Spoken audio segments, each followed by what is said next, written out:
Bienvenidos a una nueva sesión del curso Elementos de Procesos 1, en el que seguiremos abordando el tema de sistemas multifásicos. En la sesión anterior vimos como ejemplo un vaso con agua contenido en un cuarto con aire seco a 75 grados centígrados y 760 milímetros de mercurio.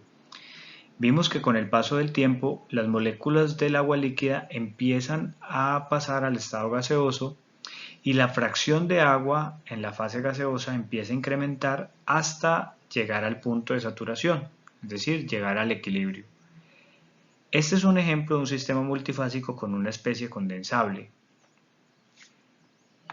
Sin embargo, ¿qué sucedería si en lugar de aire seco tenemos una mezcla de aire seco más dióxido de azufre? Aquí pasa una situación muy particular, porque en efecto algunas moléculas de agua contenidas en el vaso pasan a estado gaseoso y por tanto la mezcla gaseosa se convierte en aire, agua y dióxido de azufre. Sin embargo, el dióxido de azufre también tiene la habilidad de diluirse en el agua. Entonces, algunas moléculas del dióxido de azufre se pasan entonces a la fase líquida. Al final, en el equilibrio, tendríamos una fase gaseosa de tres componentes, aire, dióxido de azufre y agua, y una fase líquida con dos componentes, dióxido de azufre y agua. Este es un ejemplo de un sistema multicomponente gas líquido, y es lo que abordaremos en esta sesión.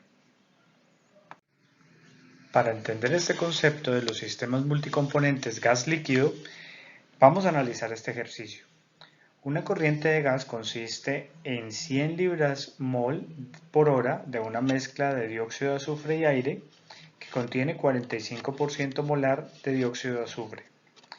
Esta se pone en contacto con agua líquida en un absorbedor continuo a 30 grados centígrados.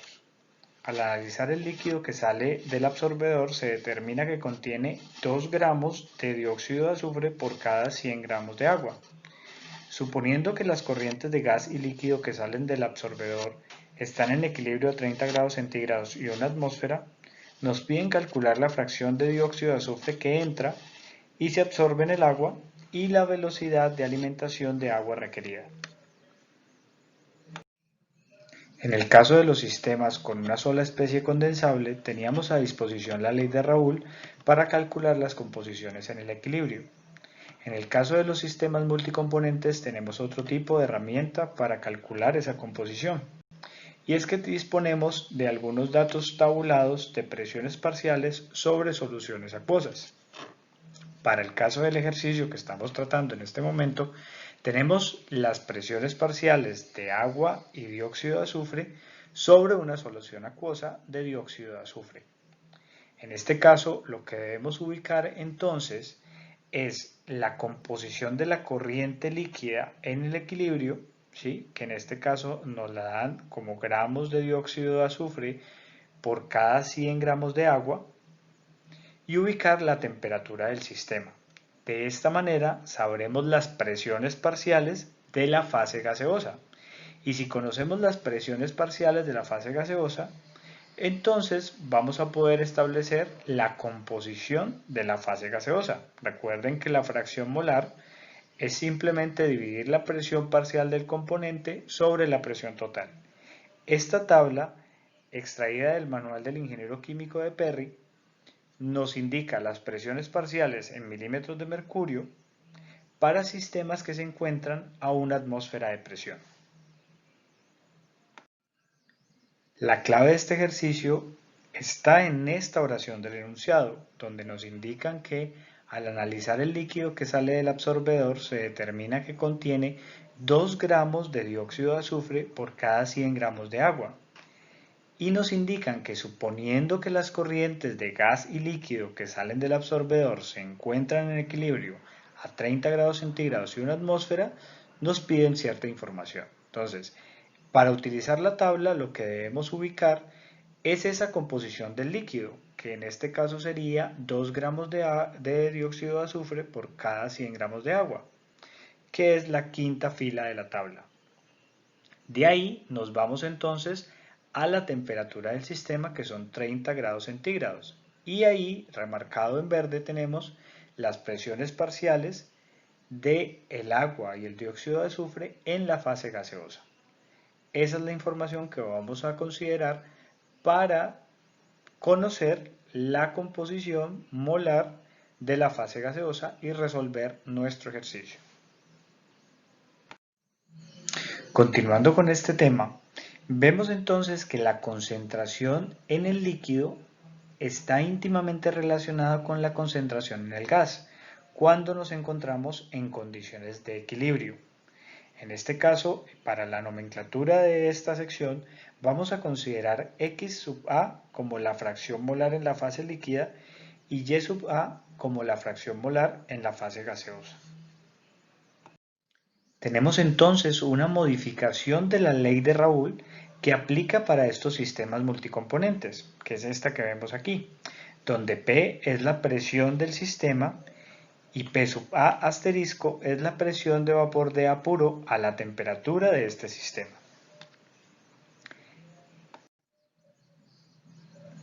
Esta ley de Raoult aplica cuando la fracción molar de A en la fase líquida es muy cercana a 1, es decir, el líquido es prácticamente A puro. Y también para cualquier composición en mezclas de sustancias similares. ¿Sí? Es decir, si esa fase líquida tiene unos componentes cuya estructura o peso molecular es muy similar, entonces aplicaría la ley de Raoult. También se cumple una nueva ley que no habíamos visto para los sistemas con una sola especie condensable, que es la ley de Henry.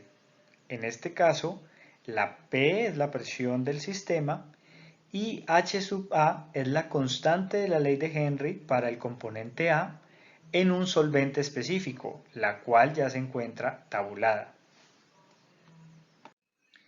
La ley de Henry se cumple cuando la fracción molar del componente A en la fase líquida es muy cercana a cero, es decir, para soluciones muy diluidas, y siempre y cuando el componente A no se disocie, se ionice o reaccione en la fase líquida. Tenemos entonces los dos extremos. La ley de Raoult aplica cuando el componente A está prácticamente puro y la ley de Henry aplica cuando el componente A es mínimo, es decir, en soluciones muy diluidas. Se considera que aquellos sistemas que responden a la ley de Raoult o a la ley de Henry son sistemas que presentan el comportamiento de una solución ideal. Este es un ejercicio para ustedes. Tenemos un gas que contiene 1% molar de etano que está en contacto con agua a 20 grados centígrados y 20 atmósferas y nos piden estimar la fracción molar del etano disuelto. Hay que recordar que por lo general los hidrocarburos son casi insolubles en agua. Eso ya nos da una clave para la solución de este ejercicio. Y nos indican la constante de la ley de Henry para el etano en agua a 20 grados centígrados, que es igual a 2.63 por 10 a las 4 atmósferas. En un segundo ejercicio nos indican que una mezcla líquida equimolar de benceno y tolueno está en equilibrio con su vapor a 30 grados centígrados.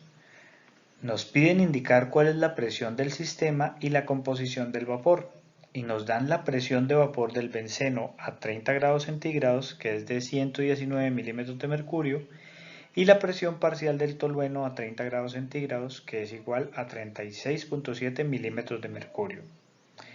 Aquí la clave es recordar que la ley de Raoult aplica cuando la fracción molar de un compuesto en la fase líquida es muy alta, ¿sí? Es casi 1, ya, o sea, una solución muy concentrada, o aplica para cualquier tipo de composición si las especies son similares en estructura o peso molecular, que sería entonces el caso que aplica para dos sustancias como el benceno y el tolueno. Veamos ahora las representaciones gráficas del equilibrio líquido-vapor con el diagrama TXY. Aquí tenemos precisamente el diagrama TXY para el sistema benceno-tolueno. La curva inferior nos representa el punto de burbuja y la curva superior nos representa el punto de rocío. Si tuviéramos una mezcla líquida de benceno y tolueno equimolar, es decir, 50% benceno, 50% tolueno a 70 grados centígrados, y empezáramos a incrementar la temperatura de esa mezcla líquida, esa mezcla va a empezar a evaporarse a una temperatura cercana a los 91-92 grados centígrados. Ahí aparece la primera burbuja, por eso se llama la línea de los puntos de burbuja. Ahí va a aparecer la primera burbuja de la mezcla benceno-tolueno en fase gaseosa, es decir, del vapor de benceno-tolueno. Y ese vapor va a tener una composición que podemos leer si trazamos un horizontal desde este punto hacia la línea del punto de rocío. Aquí podremos leer entonces la composición de ese vapor correspondiente. Así entonces vemos, como en las diapositivas anteriores, que hay una relación directa entre la composición de la fase líquida y la composición de la fase vapor correspondiente en el equilibrio. En este ejercicio nos piden estimar la temperatura del punto de burbuja y la composición del vapor en equilibrio asociada a una mezcla líquida de 40% de benceno a una atmósfera de presión. Este diagrama TXY se encuentra a una atmósfera de presión. Y debo mencionar que siempre en el eje X se tabula la composición del componente más ligero, del componente más liviano. Miren que si tuviéramos 100% benceno, es decir, que el componente estuviera benceno puro en estado líquido, ese benceno ebulle a una temperatura cercana a 80 grados centígrados, que es este punto que vemos aquí. Pero si fuera 100% tolueno, que es la especie más pesada, el punto de ebullición sería superior a los 110 grados centígrados. Digamos que fuera 111, 112 grados centígrados. Por eso una mezcla de esos dos componentes va a tener un punto de ebullición, una mezcla líquida de esos dos componentes va a tener un punto de ebullición entre esos dos valores. ¿Listo? Ahora, como nos indican que es el 40%, la mezcla líquida tiene 40% molar de benceno, entonces estamos ubicados aquí. Y subimos hasta encontrar la temperatura del punto de burbuja, que sería aquí, donde toca la curva inferior. Ahí nos podemos dar cuenta entonces que la temperatura del punto de burbuja es de 95 grados centígrados. Para calcular la composición del vapor en equilibrio, trazamos una horizontal hasta tocar la curva superior. En este caso, la curva del vapor nos indicaría una composición de, digamos que 0.6465. ¿Ya? De esta manera se resuelve esta pregunta.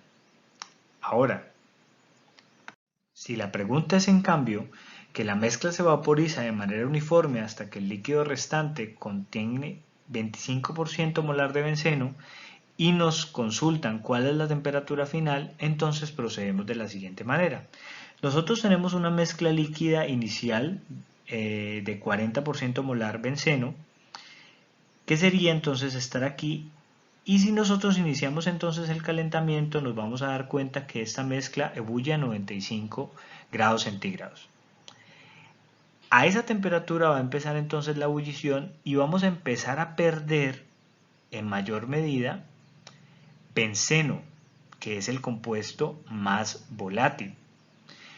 Eso indica entonces que en la medida en que empezamos a perder benceno, es decir, se reduce esa fracción molar de benceno en la mezcla, entonces la temperatura de ebullición empieza a incrementar. el ejercicio nos dice que esa vaporización la continuamos hasta que la composición del líquido es del 25% molar de benceno. Es decir, que ahí estaríamos alcanzando una temperatura de 100 grados centígrados. Si nos cambian el análisis y nos piden estimar la temperatura de punto de rocío y la composición del líquido en el equilibrio asociada con una mezcla de vapor de benceno y tolueno que contiene 40% molar de benceno a una atmósfera, entonces nos están cambiando la perspectiva del análisis porque nos piden es enfocarnos en la curva superior, que es la curva del punto de rocío. Entonces, si nosotros tenemos una mezcla 40% molar de benceno, entonces tenemos una temperatura de punto de rocío que es donde impacta con la segunda curva. Esto sería una temperatura aproximada de 103 grados centígrados, 102 grados centígrados. Y en ese caso entonces la composición de la mezcla líquida asociada sería entonces donde impacta la curva inferior, que sería 0.2, es decir, 20% molar de benceno. Si la pregunta es en cambio que la condensación continúa hasta que el vapor restante contenga 60% molar de benceno y nos preguntan cuál es la temperatura final, entonces procederíamos de la siguiente manera. Nuestra mezcla de vapor inicial es 40% molar de benceno, es decir, que nos ubica aquí. Pero si continuamos entonces la condensación, vamos a empezar a ganar benceno en la mezcla gaseosa. Y aquí nos dicen que vamos hasta que la mezcla gaseosa tenga un 60% molar de benceno, es decir, hasta que nos ubiquemos aquí. En ese caso, la temperatura final de ese proceso de condensación sería aproximadamente 96 grados centígrados. Esa sería la manera de resolver este ejercicio. Este es un ejercicio para ustedes. Se destilará una mezcla que contiene 70% molar de benceno y 30% molar de tolueno en una columna por lotes a una atmósfera de presión. El arranque de la columna requiere que se cargue el rehervidor de la base de la columna y se incremente el calor poco a poco hasta que comience la ebullición. La pregunta es estimar la temperatura a la cual inicia esa ebullición y la composición inicial del vapor generado. Para eso pueden utilizar entonces el diagrama TXY de los ejercicios anteriores. Aquí tienen entonces toda la información para este ejercicio. Tenemos entonces una mezcla líquida de benceno y tolueno con 30% tolueno y 70% benceno, o sea que estamos ubicados aquí. Y nos dicen que estimemos la temperatura a la cual inicia la ebullición y la composición inicial del vapor generado. Entonces, ese sería el momento en que empieza entonces el calentamiento en el rehervidor y la temperatura de ebullición sería exactamente aquí, donde impacta la curva del punto de burbuja. Eso sería a una temperatura aproximada de 87 grados centígrados. Y para leer entonces la composición del vapor generado, sabemos que pasamos una horizontal hasta que impacte la curva del punto de rocío, es decir, la curva del vapor. En ese caso nos indica una composición que vendría a ser cercana a 0.88, es decir, una fracción molar de 0.88 de benceno es un 88% de benceno y un 12% de tolueno.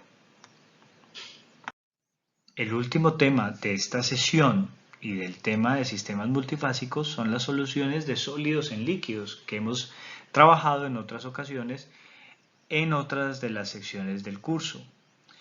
En este caso lo más importante es la solubilidad de un sólido en un líquido, que es la cantidad máxima de una sustancia que se puede disolver en una cantidad específica de líquido en el equilibrio.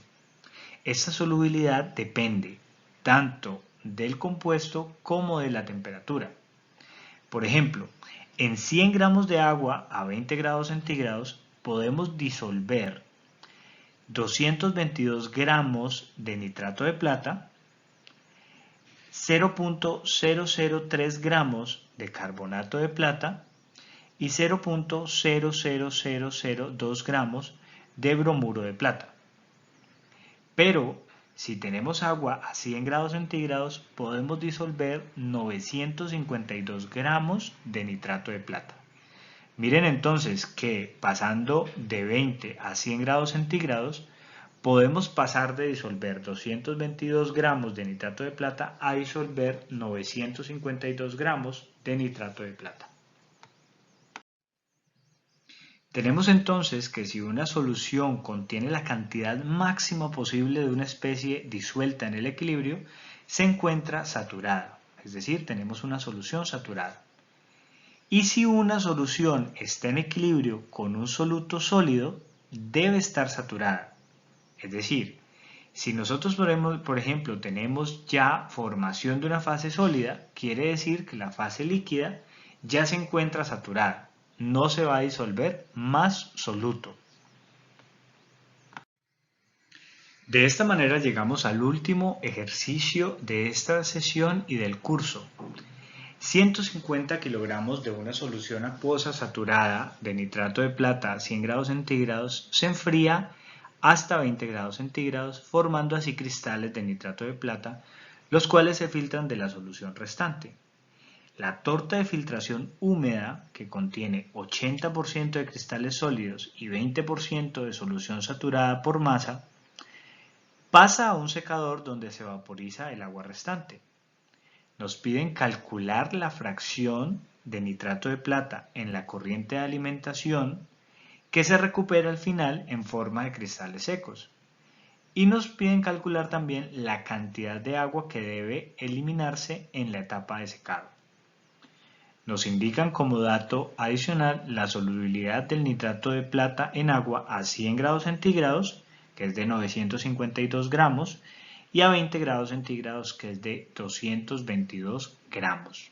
Aquí lo único que debemos tener en cuenta es que la solubilidad nos marca entonces las condiciones de equilibrio y que si la solución ya se encuentra saturada y está en equilibrio con una fase sólida, no va a cambiar su composición, o sea, esa va a ser su composición máxima.